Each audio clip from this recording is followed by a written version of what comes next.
precisa não, eu leio aqui. Obrigado. Graças a Deus, irmãos. Vamos, então, continuar com o nosso estudo da confissão de fé.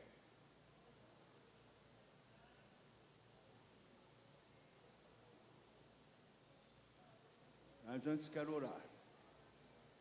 Nosso Deus, tem misericórdia de nós. Tua palavra é a verdade. É o Senhor quem aplica ao coração de cada um, conforme a necessidade. E o Senhor sabe qual é a necessidade. Então, entregamos nas tuas mãos. Pedimos que tu nos abençoes agora nesse estudo que vamos fazer da nossa confissão de fé, que é a exposição fiel das Escrituras. Ajuda-nos a compreendê-la. Pedimos assim em nome de Jesus. Amém. Amém. Meus irmãos, como já dissemos, nosso respeito para com a confissão de fé é por causa da fidelidade dela às Escrituras. Senão, não deveríamos ter qualquer apreço. Mas se ela é a expressão fiel do que ensina a Escritura, então nós temos que ouvi-la, prestar atenção.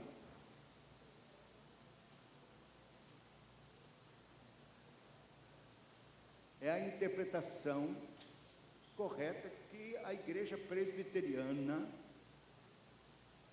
de muitos anos, estabeleceu como correta.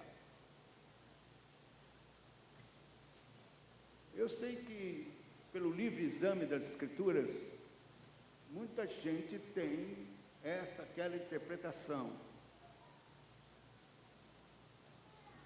Mas a Igreja Presbiteriana teve o cuidado de estabelecer que a interpretação correta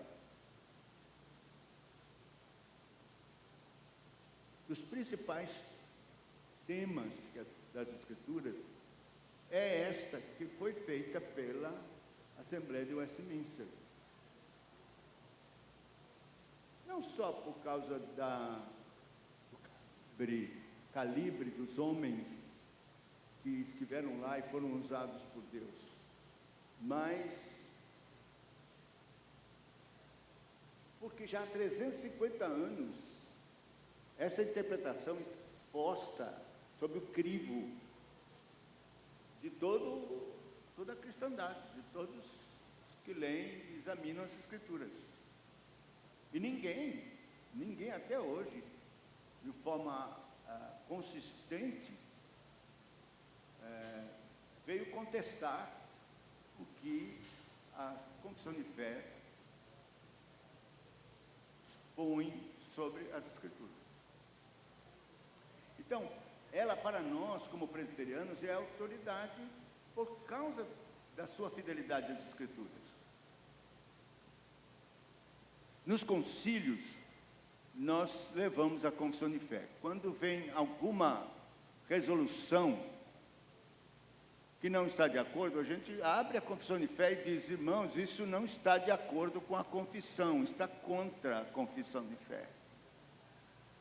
Então, a questão, pronto, tá? Não pode ser aprovado, nada contra a confissão de fé.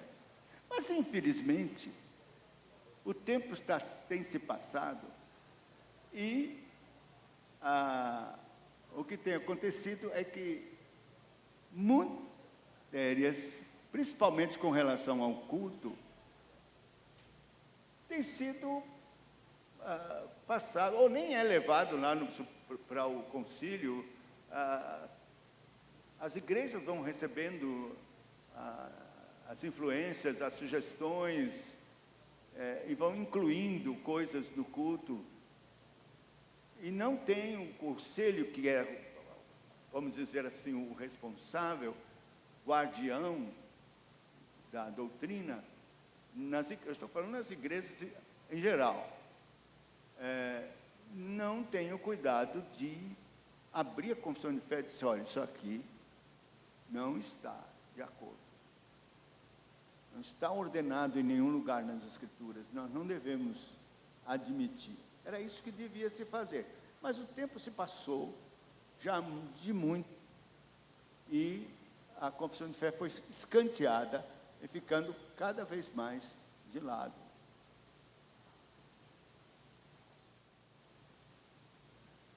E tem que haver, meus irmãos, uma reação. Tem que haver. Porque é Deus quem cuida da igreja. É Ele quem é o Senhor da igreja.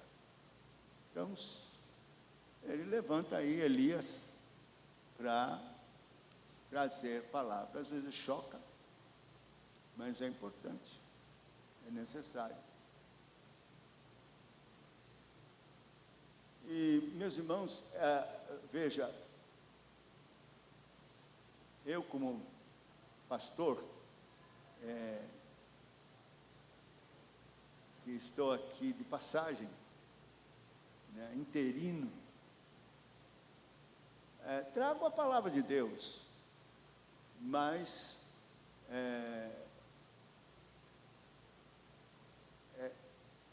não sou eu que vou mudar nada ou fazer qualquer coisa. Vai cuidar da sua igreja. Muito bem, vamos retomar aqui a sessão 5 da Confissão de Fé sobre as Escrituras. Diz assim: pelo testemunho da igreja podemos ser movidos e incitados a um alto e reverente apreço pela Escritura Sagrada, a suprema excelência do seu conteúdo, a eficácia da sua doutrina, a majestade do seu estilo, a harmonia de todas as suas partes, o escopo do seu todo, que é dar a Deus toda a glória, a plena revelação que faz do único meio de salvar-se o homem, as suas muitas outras excelências incomparáveis e completa perfeição são argumentos pelos quais abundantemente se evidencia ser ela a palavra de Deus. Contudo, a nossa plena persuasão e certeza da sua infalível verdade e divina autoridade provém da operação interior do Espírito Santo, que pela palavra e com a palavra testifica ao nosso coração. Então, veja, a própria existência das Escrituras durante tantos e tantos anos, operando de forma maravilhosa transformações de vidas, gente viciada, com a vida totalmente equilibrada, dominados por todo tipo de carnalidade, pessoa mundana, de repente, pelas Escrituras, é transformada. Cristo é revelado e essa pessoa reconhece seus pecados e ali se converte, quer dizer, é convertida pelo poder da mensagem das Escrituras. Isso é testemunho, muitos testemunhos, né, provam a eficácia do poder da palavra de Deus. Gente até do presídio, né, fascínoras, que são alcançados pelo poder de Deus e transformados. Isso prova que, de fato, ela é um livro incomum, sobrenatural, poderoso. E também, veja, cerca de 40 autores que viveram em épocas diferentes, numa diferença de lugar e de anos, sem se conhecerem, mas parece um autor só, dada a harmonia que existe no seu conteúdo. Não há contradição, de forma alguma. Existem aparentes contradições que, estudadas, podem se compreender perfeitamente. É um milagre a existência das Escrituras, com todas essas circunstâncias. E pelo seu poder glorioso. Eu gosto da palavra de Jesus que diz assim: as minhas palavras são espírito e vida. Maravilhoso. Porque você, quando evangeliza, cita as Escrituras, ela fica lá se mexendo. Ela é viva na mente e no coração das pessoas. Ela tem um poder extraordinário, né? Por isso, como eu preguei hoje, nós temos que confiar no poder da palavra de Deus, na pregação simples do Evangelho. Mais nada, pregação fiel das Escrituras.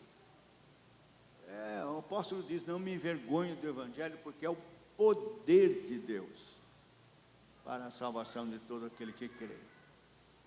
Mas quem realmente traz ao nosso coração a certeza de que a palavra de Deus é divina é o Espírito Santo. É Ele que confirma em nosso coração que ela é a palavra de Deus.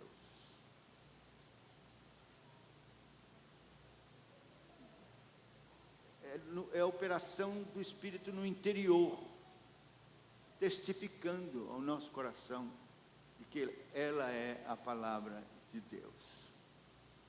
A seção 6 e 7 diz assim: todo o conselho de Deus a respeito de todas as coisas necessárias para a sua própria glória, salvação, fé e vida do homem é expressamente estabelecido nas Escrituras, ou, por consequência, boa e necessária, pode ser deduzido das Escrituras, para o qual nada a qualquer momento deve ser acrescentado. A Bíblia não se acrescenta nada, seja por novas revelações dos Espíritos, seja por tradição dos homens. Não obstante, reconhecemos que a iluminação interior do Espírito de Deus é necessária para a compreensão salvadora das coisas reveladas na palavra. E que existem algumas circunstâncias relativas ao culto de Deus e ao governo da igreja, comuns às ações e sociedades humanas, que devem ser ordenadas à luz da natureza e da prudência cristã, segundo as regras gerais da palavra, que devem sempre ser observadas. O que quer dizer isso? Bem, a palavra de Deus tem as regras sobre como devemos andar e como devemos cultuar e servir a Deus. Ela diz.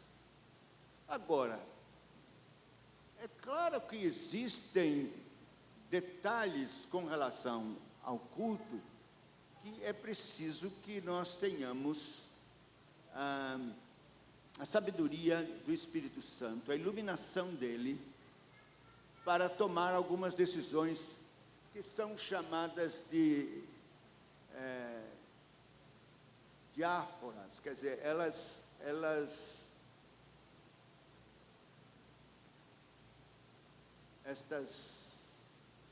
estas decisões não estão claras nas Escrituras. Por exemplo, nós estamos num país tropical, então nós temos que decidir que hora vai ser o culto, que horas vamos fazer o culto de Deus. Tem na Bíblia que horas nós devemos fazer o culto de Deus? Na Bíblia não tem que horas, tem que ser de manhã e à noite, isso tem na Bíblia, que é o sacrifício da manhã e o sacrifício da tarde. Já indicava no Velho Testamento que no Novo Testamento nós teríamos culto pela manhã e culto à tarde. Mas qual o horário? Bom, como país tropical, 9 horas fazemos o culto, tá bom. Mas imagine num país que o clima é totalmente diferente, né? E que é impraticável chegar 9 horas para fazer o culto. Então, os presbíteros vão estabelecer um outro horário para fazer o culto.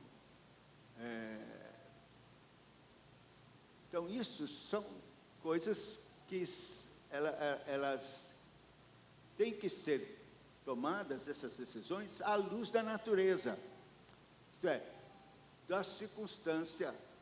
Mas são adiáforas, são decisões que não vão intervir no culto. Nós não podemos tomar decisão que vai modificar a essência do culto. Isso não pode. Mas horário do culto, duração, isso nós podemos tomar decisões, né? E outras coisas, assim, que a gente acha importante, o som, ar-condicionado, bancos, como vai ser, essas coisas nós podemos tomar decisões, não há problema, elas são indiferentes, mas não podemos tomar decisão alguma que venha alterar a essência do culto. Outra coisa que é importante que está aqui é que nós temos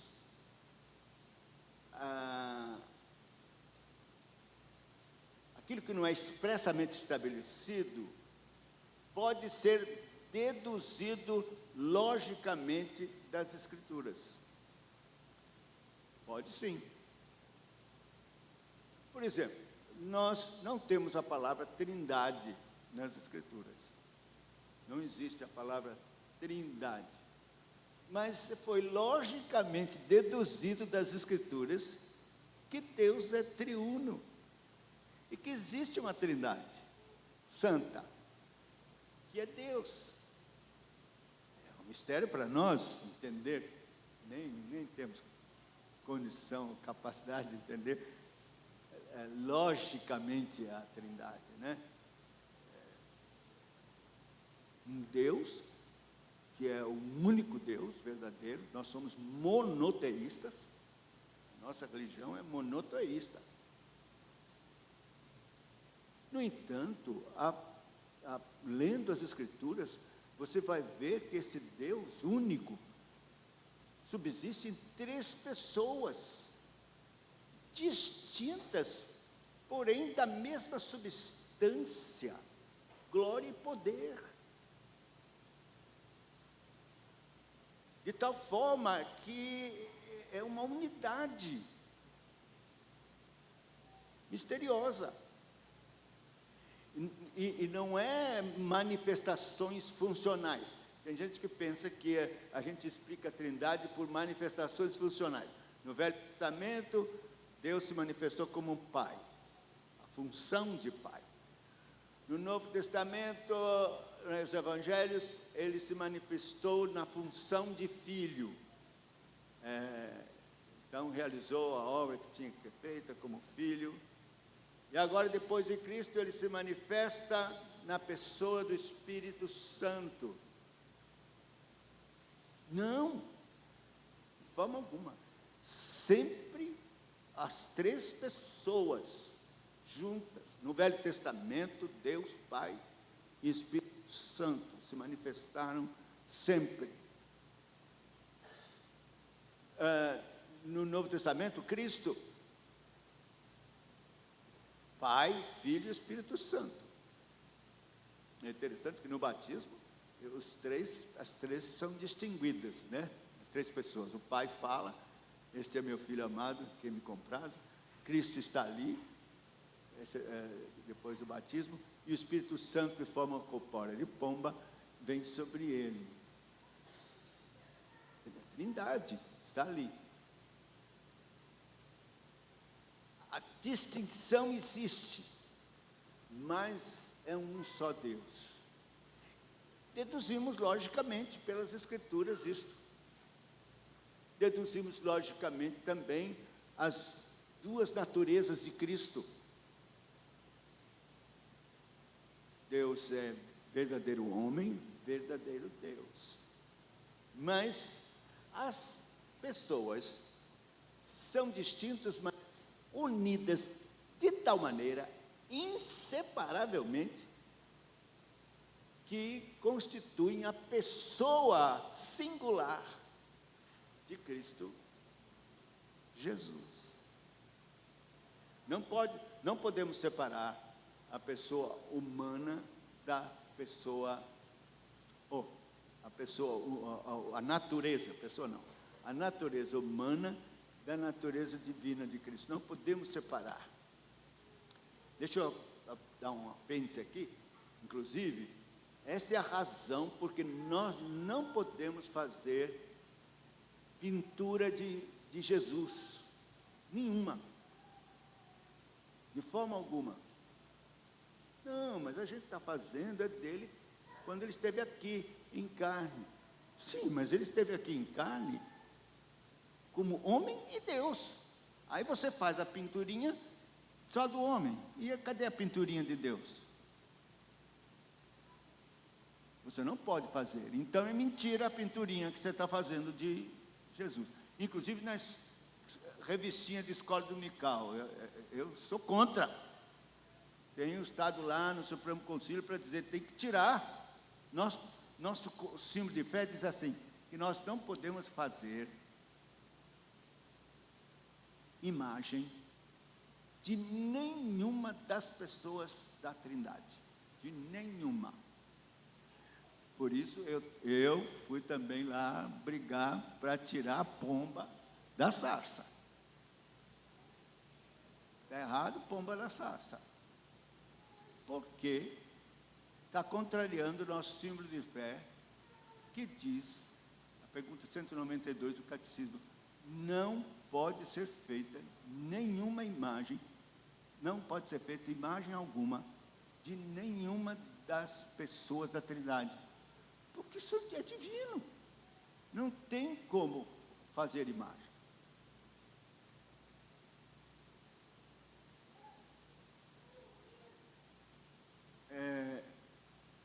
Então, eu fiz esse adendo aí para mostrar que nós temos que deduzir certas coisas das Escrituras, logicamente, e estas coisas devem ser ordenadas à luz da natureza, da prudência cristã, e segundo as regras gerais da palavra de Deus que devem ser observadas. Tem que ser bem calçado pelas Escrituras, tudo que nós fazemos. Seção 7ª. Todas as coisas das Escrituras. Sim, não, tem uma coisa aqui importante, que eu não posso deixar de falar. E diz aqui assim: nada deve ser acrescentado, seja por novas revelações do Espírito, seja por tradições dos homens. Esse é um assunto que nós temos que tratar. A Igreja Católica, Apostólica, Romana, infelizmente, tem acrescentado dogmas, quer por revelações, porque o Papa, ele tem a prerrogativa ex cátedra de receber revelações inspiradas, e a sua palavra é infalível. Quando ele escreve uma bula lá da sua cadeira, ele, assim é dito lá, ele escreveu e é inspirado, é palavra de Deus. E os concílios também, o que eles resolvem, também é inspirado e é tido como palavra de Deus. Quer dizer que eles têm as Escrituras, mas tem a palavra do Papa, ex cátedra, e tem a tradição dos concílios. Mas, meus irmãos, os reformadores, iluminados pelo Espírito Santo, se levantaram para dizer: só a Escritura, só a Escritura. Nenhuma outra revelação, nenhuma outra tradição, nada é acrescentado. É a Escritura somente, Velho e Novo Testamentos, constituem a palavra inspirada de Deus.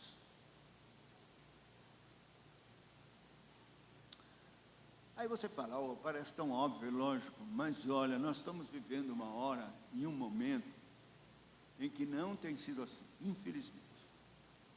O movimento pentecostal arroga de que Deus ainda fala hoje por dons de revelação. Então, existem profecias, existem visões em que Deus traz novas revelações e que se equiparam à palavra de Deus.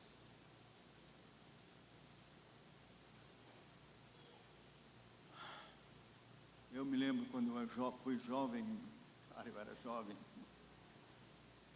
eu me fui influenciado por esse tipo de movimento, de doutrina.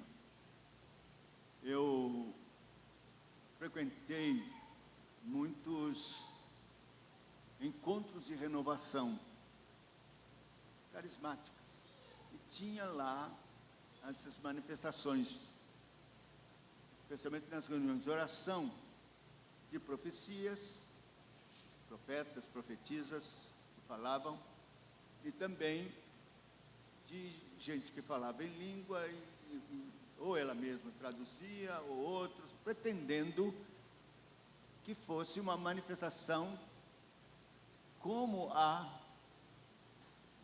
de Atos dos Apóstolos e de 1 Coríntios.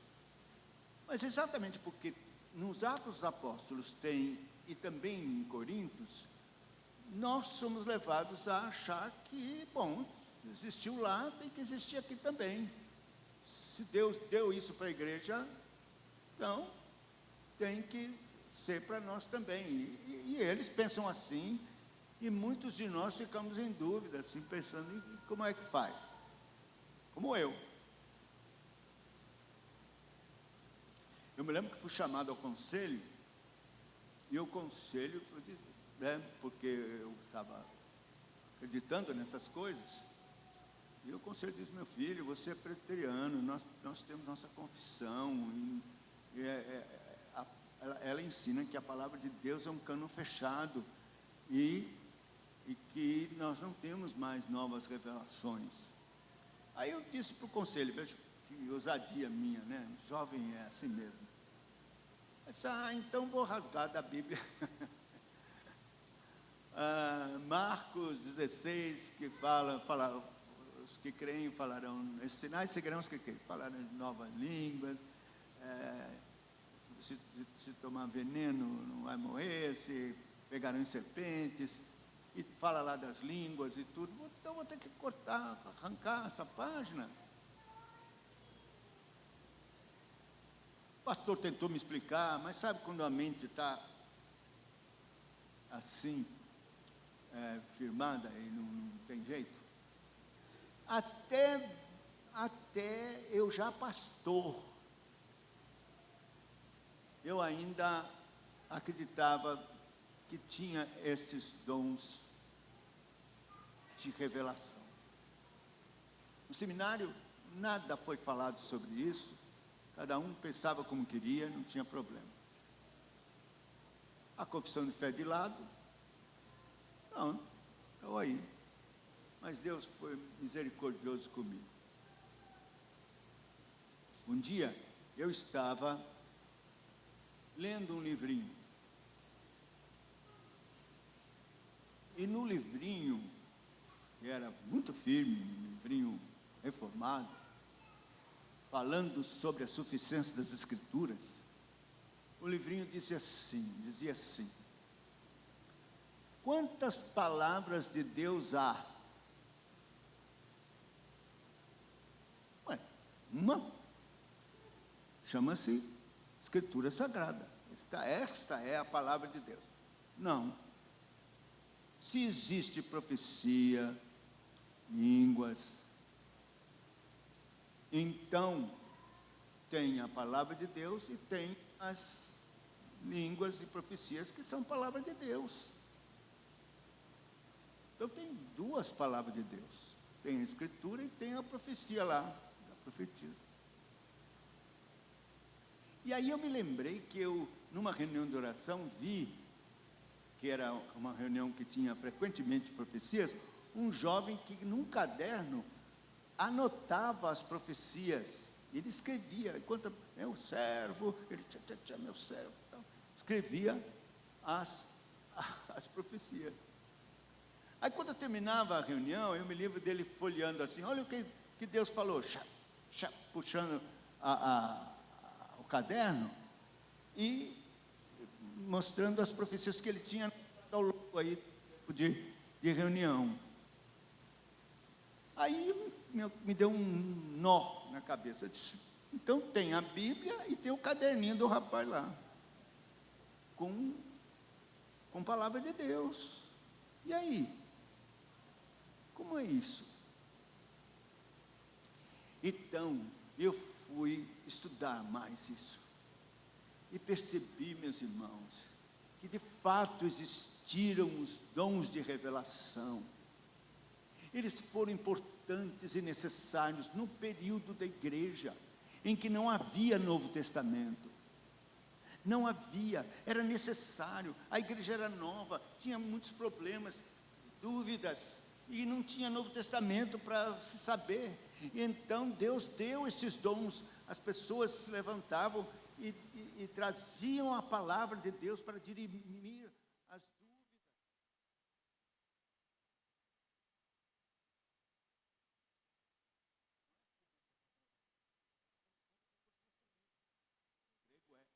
É o dom de conhecimento, que era um dom que a pessoa tinha uma palavra de sabedoria, de conhecimento, que dava para dirimir as dúvidas. E o apóstolo Paulo explica isso no capítulo 13 de 1 Coríntios. Sim, vocês estão brigando por causa desses dons? Esses dons trazem um conhecimento parcial. Mas está chegando aí o perfeito. Aí as pessoas pensam que ele está falando de Cristo quando ele voltar. Não, ele está falando do conhecimento perfeito. Sabe por que eu sei disso? Porque a palavra perfeito, teleion, no grego, está no neutro. O grego tem masculino, feminino e neutro. Masculino, feminino, pessoas. Neutro, coisas. Então, não pode ser Cristo perfeito, porque Cristo é uma pessoa. Tinha que estar no masculino. Mas está no neutro, teleion, o perfeito. Então é o conhecimento perfeito que está chegando.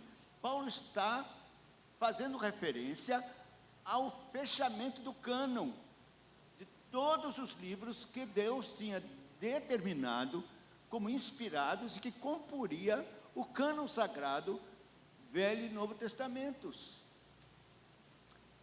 Então, quando chegar o conhecimento perfeito, quer dizer, o fechamento do cânon, o que é parcial, os dons, serão extintos. Não é assim? Deixa eu ler. Eu tenho 3 minutos, dá para eu ler o texto. Espera aí, quer ver? 1 Coríntios 13. Veja se você não entende agora, perfeitamente. Eu vou ler a partir do verso 8. O amor jamais acaba, mas havendo profecias, desaparecerão. Havendo línguas, cessarão. havendo ciência, aqui é dom do conhecimento, passará.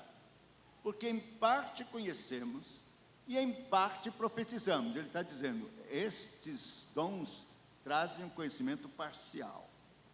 Quando, porém, vier o que é perfeito, que não pode ser Cristo, tem que ser coisa, então é o conhecimento perfeito, porque o contexto fala de conhecimento. Quando vier o que é perfeito, quer dizer, o conhecimento perfeito, então o que é em parte será aniquilado. O conhecimento que era só parcial, vai ser aniquilado, porque chegou o conhecimento perfeito. Quando eu era menino, falava como menino, sentia como menino, pensava como menino. Quer dizer, aqueles dons de conhecimento parcial, era para a infância da igreja. Quando cheguei a ser homem, desisti das coisas próprias de menino. Porque agora, nessa condição que estamos, esses dons aí nos fazem ver como um espelho, obscuramente. Mas quando vier o conhecimento perfeito, então, veremos face a face e conheceremos face a face. Agora conheço em parte. Ele explica isso. Ó. Então conhecerei como também sou conhecido. Quando você abre a Bíblia, você se conhece como você é. Ela revela tudo sobre você. Não é obscuro, não, como os espelhos que eram feitos lá em Corinto, de bronze, que era embaçado. Não, você tem agora um espelho perfeito, que é a palavra de Deus, e que mostra quem você realmente é. Agora, pois, permanecem a fé, a esperança e o amor. Esses três, porém o maior desses é amor. Quer dizer, os dons de revelação passaram, porque chegou o conhecimento perfeito. Por isso que nós, e a nossa confissão, ensina que a palavra de Deus, as Escrituras, elas são mais que suficientes. Nós não precisamos de nenhuma nova revelação. Que Deus nos ajude, nós vamos compreendendo cada vez mais, né? As coisas de Deus, estudando a confissão de fé. Senhor, guarda-nos, leva-nos em paz e abençoa-nos, Senhor, por teu amor, em nome de Jesus. Amém.